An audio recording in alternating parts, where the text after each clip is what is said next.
It was on a chill October evening that Hercule Poirot received an unexpected telegram at Whitehaven Mansions. The note, terse and unsigned, read, "Come to Marsh Manor.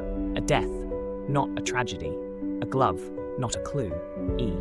Poirot, intrigued by the riddle, contacted his old friend Inspector Japp at Scotland Yard. Together they set off for Marsh Manor, a sprawling estate in Surrey shrouded in ivy and recent mourning. Lord Reginald Marsh had been found dead in the conservatory that morning, seated with an expression of peace. In his hand, a woman's crushed velvet glove was discovered, raising questions about its significance. At the manor, Poirot meets Lady Eveline Marsh, the coldly beautiful widow, poised but distant. Rupert Marsh, Reginald's son from his first marriage, is a bitter ex-soldier nursing old wounds and older grudges. Miss Georgina Dale, the late Lord's secretary, is quick-witted, sharp-eyed, and oddly calm in the situation. Jarvis, the devoted butler of 30 years, claims he saw everything and nothing during the events. Dr. Lennox, the family physician, declared the death as natural causes, heart failure, without further investigation.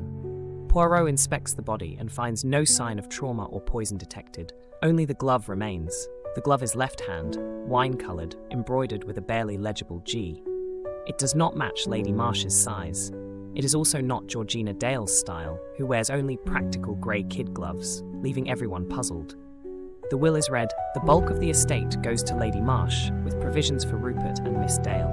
Everyone had motive, but no one had opportunity. Or so it seemed to Poirot at first glance. Poirot insists on examining the late Lord's study, where he finds something odd. A calendar with a circled date.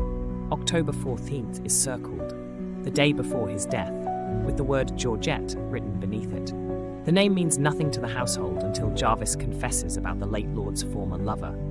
Georgette was a dancer in Paris, and Jarvis burned the letters at the Lord's request when he married Lady Eveline. Poirot nods, realizing the significance of the glove and the name, but one glove remains unaccounted for. Poirot assembles them all in the drawing room to reveal his findings and theories about the death.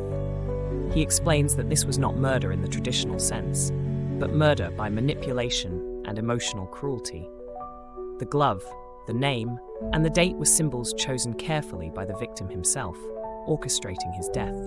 Lord Marsh was dying slowly and kept it hidden, wishing to orchestrate his death like a performance. The glove was not evidence left by a killer, but bait, to trap one, specifically Lady Marsh. Poirot questions Lady Eveline about Georgette, and she stiffens, recalling that she was his obsession. He reveals that Lord Marsh circled the date and left the glove to torment her with fear of scandal. Lady Marsh had threatened to leave him, and he ensured she could not do so without suspicion. Poirot then reveals the twist. The glove was planted by someone else, turning the investigation on its head. He turns to Miss Dale, accusing her of placing the glove in the Lord's hand after his death. Miss Dale speaks calmly, admitting she wanted to give him the drama he desired, completing his plan. Poirot acknowledges that she turned a natural death into an artificial mystery, a kind of murder of truth. However, it is not one the law can prosecute, leaving the case in a moral grey area. Japp shakes his head, stating he'll be writing a very strange report about the events that transpired. As Poirot and Japp depart into the foggy night, Poirot muses about the nature of weapons and hearts.